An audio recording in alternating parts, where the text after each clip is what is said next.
Hey everybody, welcome back to another video. Today I'm going to be taking a look at the new 2-pack from Amazon. This is going to be the ARC Trooper and Commando Droid from Star Wars Battlefront 2, the EA version. Not the one that we all love, but the one that we have. It's still a pretty good game. One of my favorites that I've had in recent years, but it doesn't hit like the old Battlefront 2 hits. However, whenever we get a video game character in action figure form, that's one of my personal favorite things, and so I just had to pick this up. And as the package spins around, you can see that it has the Game and Great sticker on the front. You can see both figures displayed beautifully in the front. On the side, you're going to see a portrait of the ARC Trooper on top and the Commando Droid on the bottom. Then on the back, you're going to have the ARC Trooper with the Infiltrator class and the Commando Droid in the training deco. Let's first start with the ARC Trooper. This is the standard mold that we are used to seeing. There is no updates to this figure, unfortunately. I kind of wish they would have done newer arms, how they have it set up with the newer clones where the shoulder is separate, and the same thing with the knees. And I'm not 100% sure. I think the elbows are still the same, but the knees with the knee pads, they float on the newer clones and they don't float on this one, which is a bit upsetting. We've gotten this mold, since I think Fives and Echo, and just hasn't been updated. So I was hoping that they were going to update the arms with this, but unfortunately they didn't. So if you have those figures, there's not going to be much change besides the deco itself. This is just basically carbon copy of the skin in the game, which is the default ARC Trooper skin in the Phase 2 version. You can tell by the helmet. Overall, I think that this looks great. I'm somebody that loves to have figures from video games in hand, so it's really nice to get something like this. And I'm going to go over the articulation real quick. Standard clone troopers, helmets can be able to turn around, can look down, look up. This helmet does not come off, so it's fixed to the figure. Rangefinder does articulate down, up, go all the way down to the back, all the way down to the front. Moving down to the arms, 90-degree bend. We have hinge up, hinge down. We can get down pretty far, can't get up that far. Swivel here at the elbow, swivel at the top of the bicep. Straight range of motion there. We have a butterfly joint in there, so you can get them around, back. Like I said, that shoulder is fixed to the bicep armor, so it's going to be a little hindering when you're trying to get the arms up, because normally this would pop up a little bit. I don't really know how to show that with this figure. I do it like this, maybe. Shoulders pop up a little bit. So the newer ones I think would be a lot better. Give it more range of motion. Other arm's going to be the same. These gauntlets don't get in the way. This hand is going to hinge out and in. You can see that it does that very well. Doesn't do it out too much because of the armor. Moving down, we have pretty good range of motion at the abs. You can go forward and backwards, side to side, spin all the way around. Ammo pouch is on the left side. Moving down to the belt, we don't have a whole lot of weathering on this figure. It's pretty clean, so if you're going to weather it, just be careful because it's white. So you're going to have, a lot of, especially if you do a heavy black wash, you're going to have a lot of details brought out. And that could be a good thing or a bad thing, just depends on the look that you're going for.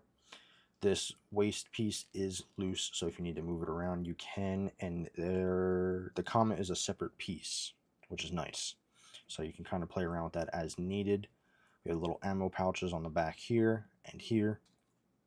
Moving down to the legs, you are going to have some articulation blocked, but not a lot, because you can move this. It's a very flexible plastic and it's going to go back into shape as long as it's not in position for a long time. So you can get his leg up about that high, and then the bend at the knee is going to be great. So you can get him in a kneeling pose if you need to. Just bend his foot back. Just a quick little pose. Boom. So we're good to go there. Like I said, I really wish this knee pad was separate, but you can just slice it off. Oh wait, is it separate? Nope. I thought it was for a second. It is back here. It's just not up here, so you'd have to just slice that off, which I've had that break on me, so you just got to be careful how you do it. I've done it successfully, and I've done it to where now there's a clone trooper with a missing knee pad. Moving down, we have the armored shins, and then the feet, we have rocker ankles. Then you can bend it up about that far and down pretty far. So you got a good range of motion for this ARC Trooper for what it is, even though it's the older model clone trooper. One thing I do not appreciate is the helmet being fixed to the figure. So on the second copy that I have, my clone trooper actually has a bummed helmet, as you can see. So this one's going to go back. This is why I always order more than one, especially if it's not something that I can grab in hand. This was an Amazon exclusive, I believe. So the fact that that happens, that's why I always order two. Now the Commando Droid, on the other hand, was good in this one, but this one's going to go back. And that's why I just recommend it. Shouldn't have to do it because this set is $55 and that is expensive. Moving on, check out the Commando Droid. If you have the previous Commando Droid molds, and I never reviewed them, so I'm going to go over this guy a little bit more than the ARC Trooper. But they're pretty much the same, just a deco repaint. We have this guy in his training skin, I believe it is. He's got target here, target at the top of his head. So this would be like if they're in Camino and their clones are training. This would be the skin that he has. They've also done this with a battle droid. So it's pretty cool that they're taking skins from the game. We have great range of motion with the head. You can look down, look up, and there's a double ball peg. So, like I said, great range of motion. You can get a lot of emotion out of this head, especially if you're doing photos with just the way that it moves around. And then it's got the neck on a separate piece. It can spin all the way around here, and the neck can spin all the way around. Just gotta grab it with your thumb. So that's cool. You got plenty of motion there. The arms, you can get up about that high, so not very high, but if you were to like tweak it a little bit, you can get them up higher. So now it looks like he's trying to give somebody a hug. We have a weird butterfly joint for a droid, but it does work. So he could reach over, as you can see, or reach all the way far back. And that's pretty much it for the shoulders. You do have a swivel down here at the elbow. There's a bit of a swivel around this ball joint up here, but not too much. It's kind of stuck in place, but it does work. Then you have a wrist that can rotate all the way around. Depends on where the arm is bent, which is nice. That also controls how the hands bend. So depending on what position this is in, you can get it up or down or left or right. That's the same for both sides, unlike where the Clone Trooper has one that goes up and down, and this one will go left and right. So it's always cool because you can change the motion of the way the hand's going. That's why I always like the droids that Hasbro's done. You have two joints up here at the torso, so you have a swivel up at the top here, and then this piece is on a ball joint, so you can kind of get some movement around with it. There's also another ball joint up here, and then there's another lower one down here. So it really looks like that whole, I'm going to call it a spine, moves, and you can see it start to pop out down there. Just getting it back far enough. This guy is a little loose for me. I don't know if he's going to be loose for anybody else. Just proceed with caution. My other Commando droids, I've had problems with the hips where they've locked in like this or out like this and they don't move. They seem to have fixed the issue with this one, or I just have a good copy, because I don't really have any issues with the ball joints on this one.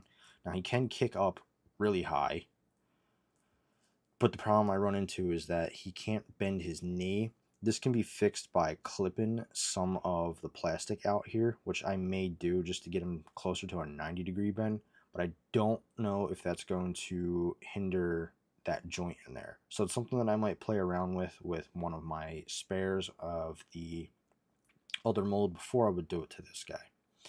Moving down to the foot, can get his foot up and down, and he also has little rocker motion there on his ankles. So plenty of room to pose. You're just not going to get him in that kneeling pose, but you can get him in some pretty dynamic poses. Just try and get him in one real quick. And then balance-wise, because he is a lighter figure, you just want to make sure that his center of balance is set, and you shouldn't really have too many problems. However, if a breeze comes by, he is going to get knocked over. All right, we're going to go over the accessories. So with the Commando Droid, he comes with two, the Vibroblade and the standard B1's Battle Droid's blaster rifle. I forget exactly the name for this, but there's no real detail. You can see it kind of fades out a little bit, so it makes it look like it's on, but not too much to this. And the same thing with this, there's no fancy weathering done to it, just a simple gun. And then for the ARC Trooper, he just has his two pistols. That's all the ARC Trooper gets. Overall, I think if you're a fan of Battlefront, both of these figures are great pickups to have, and they come in the same pack. The problem that I have with it is a $55 price tag. It's a bit steep, so if you do want these, maybe wait around for a sale. It doesn't seem like they're going to rush to sell out with that price and just everything else going on in the world right now. However, like I said, if you're a big fan of the game, which I am, it's one of those things that at some point you do want to pick up. But like I said, just watch for the helmets, maybe order one or two if they're on sale, and then just return the spare one like I'm going to do myself. I do that with most Hasbro figures because they are hit or miss, especially when ordering them, so just a heads up. With all that being said though, I hope you guys enjoyed today's video, and I'll see you guys next time.